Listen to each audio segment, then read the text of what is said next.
Think you know everything about real estate? Well, today you might be surprised because we are going to be busting some myths on not only realtors, but real estate. I'm Christy Newcomb, team lead of Newcomb Realty Group, powered by Keller Williams Professionals, recognized among the top 1% of Houston real estate agents. My team and I hear these myths all of the time. So now let's break it down to see what is truth and what is busted. So myth number one, only real estate agents that are listing the home can actually show the home. This myth is busted. Any licensed real estate agent can actually show the property. So it doesn't have to be the listing agent. In fact, the listing agent represents the seller.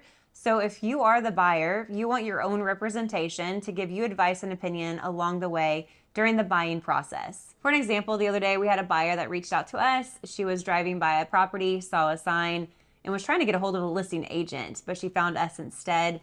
And when she called and said, hey, do you happen to know this agent because I want to buy this property, we were able to advise her on the importance of going with an external agent, not the listing agent, to move forward on that property. Because at the end of the day, the listing agent is taking care of the seller. So the buyer needed their own representation, and that's where we were able to come in and help. All right, so myth number two, realtors work on salary and get a commission on top.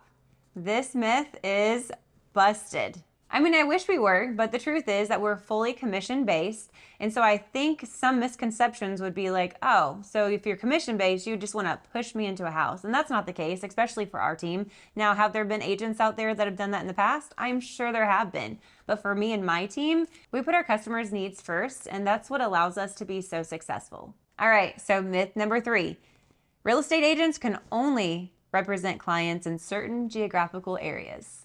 This myth is actually true, kind of with a little caveat. What I find beneficial to our clients is being experts in a specific area. We have a large network of real estate agents, not only in Texas, but throughout the states, where we're able to connect buyers and sellers all over with real estate agents that actually specialize in those areas as well. For an example, if I have a client relocating from Houston to another state, I'm able to connect them with a real estate agent there, and we partner together to successfully get them into their next home. Okay, so we're on myth number four. Buying the most expensive house in the neighborhood isn't always a good idea. This myth is true. So buying the largest home or the over-improved house in the neighborhood can limit your appreciation potential because surrounding homes may not rise in value as quickly. So if you're looking to get the most equity out of your home, buying a house in the middle of the market may be your best bet. Myth number five, you must put down 20% to buy a home. This myth is busted. All right, so I think this myth has been busted for a while, but what I don't think people realize is the fact that putting the 20% down, maybe that misconception of because I don't have to pay PMI, maybe another loan out there can offer you a lower interest rate and save you more money in the long run. All right, so myth number six, the real estate agent you hire can make or break your experience. This one is absolutely true. Okay, so for this one, I'm reading and I took notes because I wanted to make sure I did not leave anything out. A skilled realtor with strong negotiation skills, local knowledge, and a solid marketing strategy can significantly affect the speed of your sale, the price you get, or the home you buy. Working with the right real estate agent can save you time, stress, and money. So we don't really talk about this, but a surprising amount of our business comes from buyers and sellers that, let's just say, didn't have a great experience with their last agent. So yeah, as real estate agents, we might all do the same job, but we definitely don't do it all the same way. All right, myth number seven, if the home looks great, you can skip the home inspection. That myth is busted. I'm gonna keep this one brief. Get a home inspection. There could be underlying issues that you can't see, and it's so important. Get a home inspection. Number eight, you should list your home in the spring to get the best price.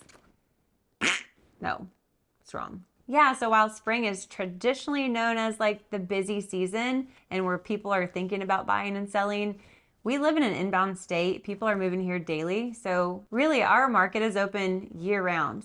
And a little secret, you can most likely get better deals off season because there's less competition. Number 9, sellers are required to pay buyers' closing cost. Busted. And real estate, everything's negotiable. So there are some sellers that do offer to pay for some buyers' closing costs, but that's just to sweeten the deal. And finally, number 10, your first offer is always the best offer. This may ruffle some feathers, but I think this one's true. Statistically, your first offer is typically your best offer. The reasoning behind that is the more the house sits on the market, it becomes stigmatized and you receive lower offers. This is why we overly emphasize proper pricing, putting our best foot forward in regards to the entire house's condition. And this allows the market to chase us versus us chasing the market. So I know some of you may not agree with all of my takes, and I'd love to hear yours in the comments below. So don't forget to subscribe so you don't miss the next video.